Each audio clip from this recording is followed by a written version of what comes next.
Hey, my friends. My name is John. I'm a recovered alcoholic and drug addict. Thank you for the opportunity to share on this beautiful day.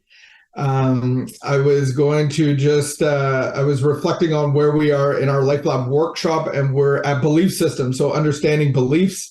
And I was just reminded in my meditation of, I don't know if you remember Ripley's Believe It or Not. And it was like, or like, what did me and my brother used to get the Olympic world records, not like world record books, like Ripley's Believe It or Not. And like you go through the book and you're like, this is really hard to believe that there's a guy that hiccuped for like 14 years. Like I've hiccuped for like 14 minutes and I was ready to like just shove my face in the sand and hope that it'll all be over. But imagine, like, these are really hard things to believe. Like the tallest man in the world is, I don't even know. I don't have the fact book right next to me, but it's like 9 feet tall. And there's like some facts that are just so unbelievable. And so that's kind of the concept that I wanted to bring to us today is really reflecting on belief. Like, what is belief? Where do I get them from? And I realized that the word belief starts with B-E. And so belief is something that I get to be. I become it. And it's kind of like, remember they used to say that what you eat, you become. And it's like, isn't that true when you hit 50 years old? I was reminded of that this year. Like, yeah, like you can't hide on your crappy eating styles. And it catches up to you at some point. And I came to this year of like, yeah, I've really become unfit, unhealthy. Are these choices that I'm making, are they actually choices? Are they decisions? Do I have a plan? Can I execute something, or am I in a false belief system and I've become something? So your belief is something that you actually become and do. And so belief in itself is actually defined as acceptance of something that is truth, accepting truth, or accepting something that exists. So I can have faith and trust and confidence in something. And so where do I get this belief system? Because we could all relate to like not being good enough, or not being on time, or always being late, or I'll never amount to very much, or I'm just circumstances of my upbringing, or I will never be like my dad, or I'll never. And it's like, where is all that coming from? Well, it's coming from our experiences. So we have these experiences that give us a message. And then out of that message, I can either agree with it or I could disagree with it. And so when I come into agreement with it, I'm actually coming into an agreement with the voice of my circumstances, the voice of possibly my wounding, or the voice of the enemy. Because these voices usually come in the form of fear. And then I make an agreement with that fear, with that experience, and then I turn it into a vow of I will never, or I will always, or I just won't be like this, or I'm just subjected to this. This is how our family is. And we make these blanket statements.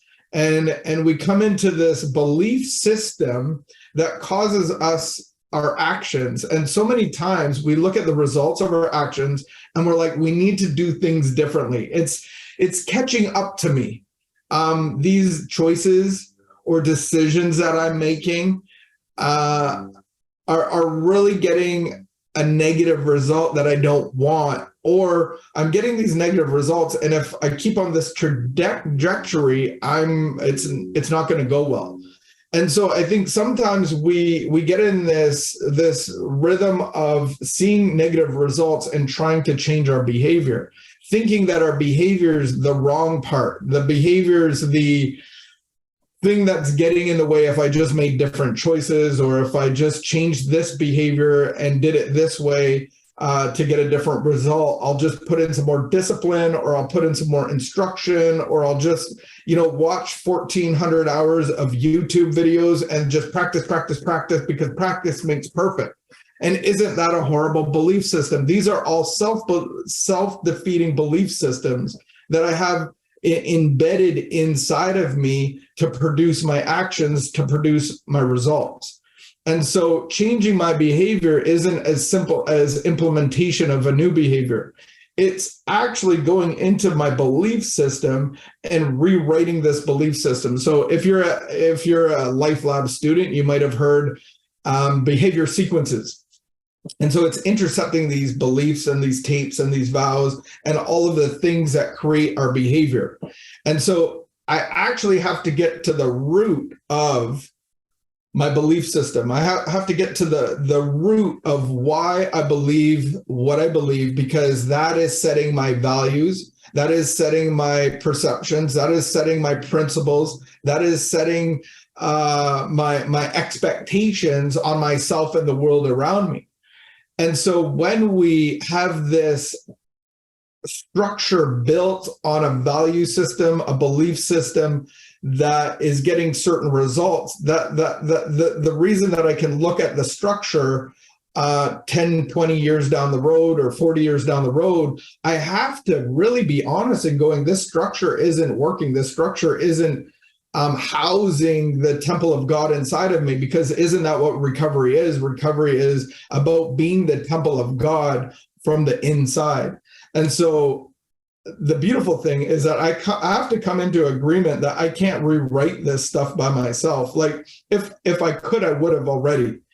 But my history and my past and my family of origin and the things that I've seen and experienced, and some of the harsh leadership that I've been under, some of the teachers, some of even siblings and lack of parents or overparenting, all of those things, traumatic situations, lack of money, all of those things have given me a belief system and a value system. And you hear it all the time with the, I don't even want to call them old people, but I think some of the boomers or they went through the Depression, and they have a different value. They have a different belief system on substance, on things that, you know, my generation would just dump it in the garbage or not even think we would just get another one, or, you know, we're the throwaway generation, just buy a new one. And the Depression guys are fixing it up, and I think that's where duct tape came from. Is from that generation of we can't throw it out, we'll just duct tape it till it works. And I really have to lay aside my beliefs and my values and my principles for a whole new set to be rewritten. If you are in the computer world or know anything about computers, they have an operating system. And so if you have a certain operating system, the one that I use, they have updates all the time. And so if you're using an old system, an old operating system on new equipment, the new equipment isn't going to operate properly. And so that's why they have, you know, Windows 7. I remember having Windows Vista. And the operating systems became so much more elaborate. There was so much more to them that it was silly that even like an old computer couldn't even house and couldn't even manage a new operating system. So you had to get a whole new piece of equipment. And so that's what the concept of recovery is not discounting, you know, picking and choosing what I want from my old life. It's really about abandonment of the old. In the Big Book of Alcoholics Anonymous, it never uses the word surrender. It uses the word abandon over and over and over and over again. It talks about a construction company, basically about the cornerstone and about the keystone and about the foundation. This isn't a rebuild. It's not a remodel. It's a whole new building. It's not a renovation. And so this is where I can run into trouble of not being willing to be rewritten in all of my belief systems. And so God's going to give us new belief systems, but how does he do that? So for me, the 12 steps is designed to have a spiritual awakening, a spiritual experience. And so I go through these experiences, and if I'm truly a child of God being directed by God, he's going to put me in circumstances and situations that are going to create new experiences so that my belief will change. And so for me, very early on in my recovery, and going back about 17, 16 years now, I really had a hard time with this concept because for the first 32, 33 years of my life, I did things a certain way. It's the only life that I knew. And so it's the life that I knew about security. It's the life that I knew about relationships and sex and all of my basic instincts. I had these beliefs and expectations about them. And so it wasn't until I was willing to set aside all of the things that I think I know, all of my values, all of my principles, and all of my beliefs. It's not until I'm ready to set those aside for God to rewrite a whole new operating system. And so there's an exercise on page 45 of the Big Book of Alcoholics Anonymous, and it's introducing us to this concept of God, of this power that I get in a relationship with him. I believe that many of us start this relationship of grace. And so my belief doesn't necessarily give me the power. My belief in God can separate me from the things that are destroying me. It can cause abstinence, and that's God's grace. And so there's this grace period that can run out. And that's why people that don't have a new operating system, a new rewrite, that's why we see so many people at 1 year or 6 months or 2 years or 5 years that relapse, because grace has a time limit. We have to move into relationship. So these are the things that really I struggled with for the first year, because I came out of the trades. And as a trade man, we are known by what we make and what trade we're in. And there's almost like levels of what trade you're in and who you are and how people perceive you. And so, it goes so deep as of what kind of car you drive, what you wear, what kind of restaurants you eat at, how you can buy and afford a house. Some of these trades, they'll sign a letter and you can get a mortgage because the bank knows that you make this amount of money and this is what you're worth. And this is what we're willing to give you a mortgage for because of where you work. And so I had a really hard time with all of this because I came in with all of this experience. And I came in with all of these beliefs and values and expectations, but this is what's going to destroy me, because this is the foundation of, this is my cornerstone. This is my keystone. This is a building that I just need to be destroyed of. And until I became willing to be fathered by God, be directed by God, to be employed by God, then I was able to let go of the belief systems that I have. And maybe you're listening to this right now and God's already stirring in your heart of like, you can't get rewritten. You can't get a new operating system if I don't leave my current situation. And so I got out of my trade, and this is just God ordained. This isn't for everybody to copy. This isn't a roadmap. But what I will say is God's going to take where you are, give you new experiences to rewrite your operating system. So part of that for me was I quit my job and just went into volunteering. I was like this full-time volunteer. I found a pastor that would take me around with him all day long. And I think every good pastor needs a ex-crackhead on their side to make their life interesting and to give structure to the guy in need as well. And I did that every day for like 9 months, just volunteer. I got to learn so much. I was more busy doing that than I was working. But it was part of my recovery. It was part of my being shaped and molded by God. And I had the space to do that. One day, one of the places that I volunteered was a men's home, a care home for guys with mental illness. And so the director at the time just, he said, you have a lot of free time and you're plugged in here quite a bit. I see you a couple times a week. Would you want to work for one of the care homes with guys with mental illness as an overnight supervisor. And it was the first time that anybody had offered me a job where I had a tear in my eye. Like, I actually had a tear in my eye, and I was like, this is the job God has for me. And it was making minimum wage, $7 an hour. And it was a lot of cleanup and meals and meds and all of that stuff. And God taught me how to love people that could barely love themselves. God taught me to serve people that barely could serve themselves. And then he started inspiring me in spirit. God will start to inspire you. And so he inspired me to, bring in my dad for a Bible study. I brought in my wife once a week for arts and crafts and dessert.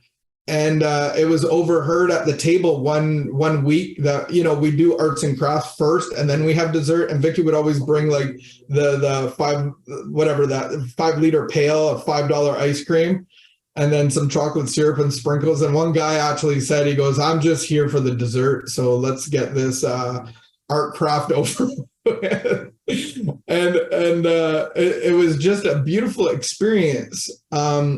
And all this time I'm making $7 an hour. And all this time, God is rewriting my belief system about what money is, about what finances is, about what currency the kingdom of God operates in. And the kingdom of God does not operate in the dollar bill. God's going to supply all of my needs monetarily, financially, physically, relationally, all of those things if I am in relationship with him. And so the currency of the kingdom of God is not the dollar bill, it's the heart of man. And so if I'm about God's business, then I'm about the heart of his children.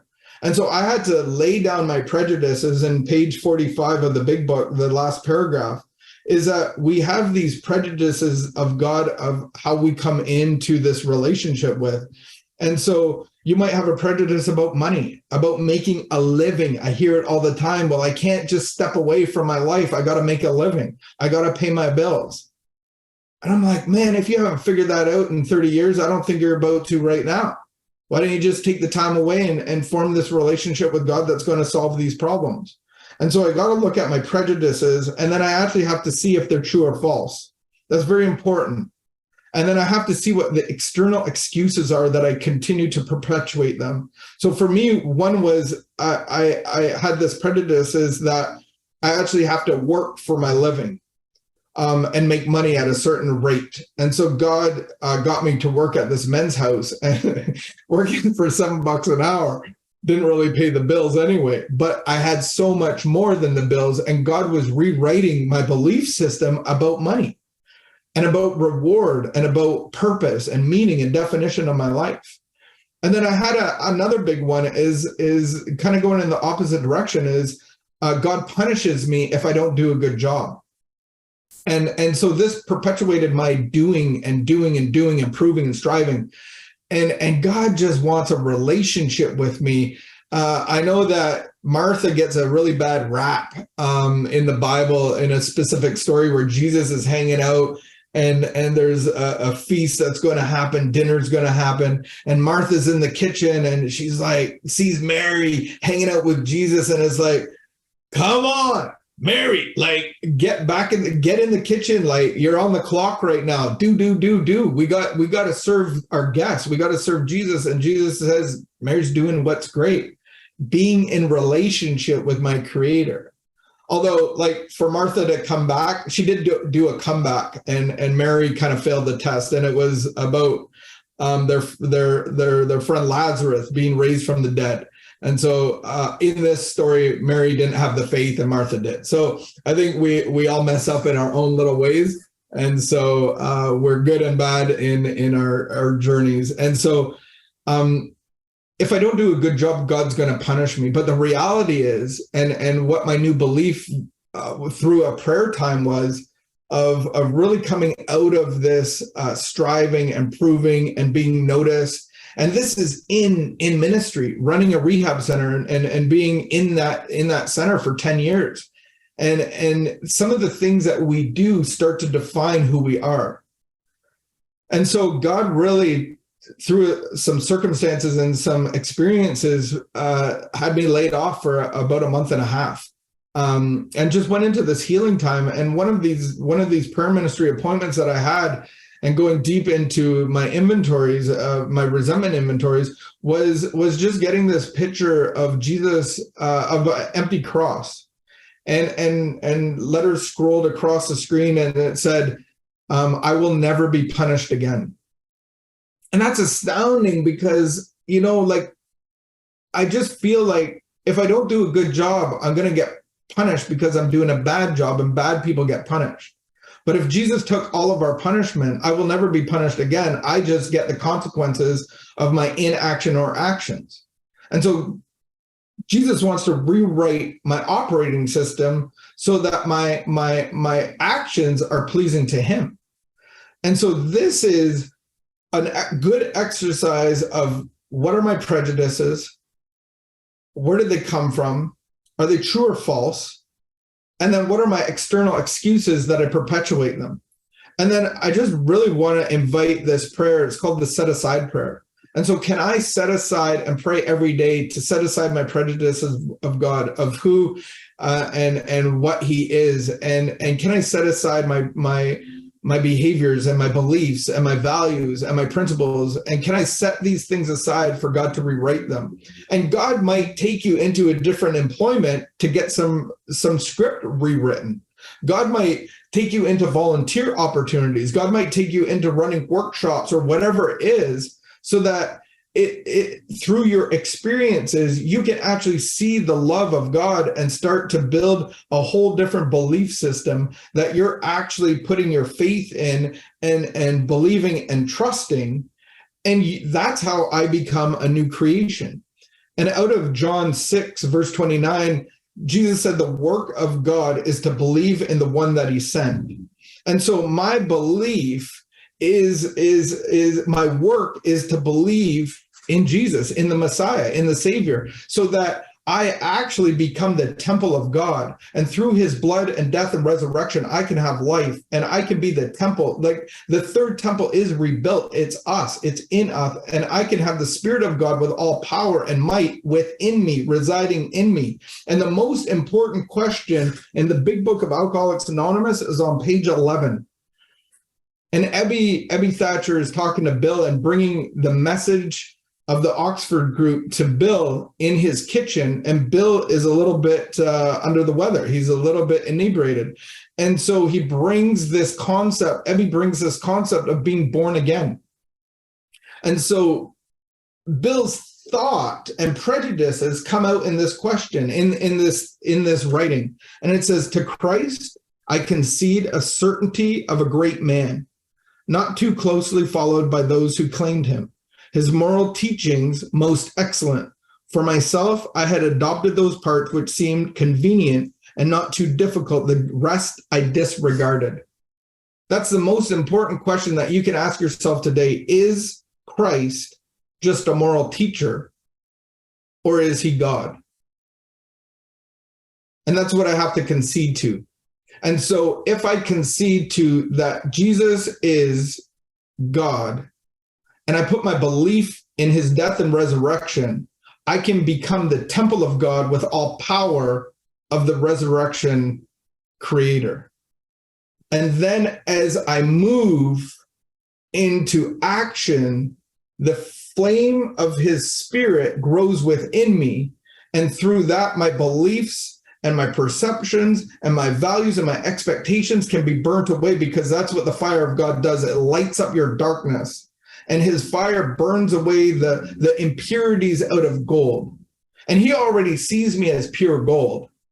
It's just the work of the continuation of this relationship causes me to actually walk in purity, causes me to actually walk in right standing, to be righteous, to be holy, and to be perfect in his sight. And so these are all belief systems that we come in. You can't be perfect. Yeah, I'm always going to make mistakes. Are you? God already knows what we're going to do, what we've done, and where we came from. And so he sees us in his perfection because he has his Spirit within us. And so that's how I do this relationship. And that's how I get to burn the dross, the impurities away. and God sees me as pure gold. And so each one of you is pure gold. I give you that today. I'm looking forward to hearing the rest of your shares and your thoughts. And thank you again for letting me share on beliefs.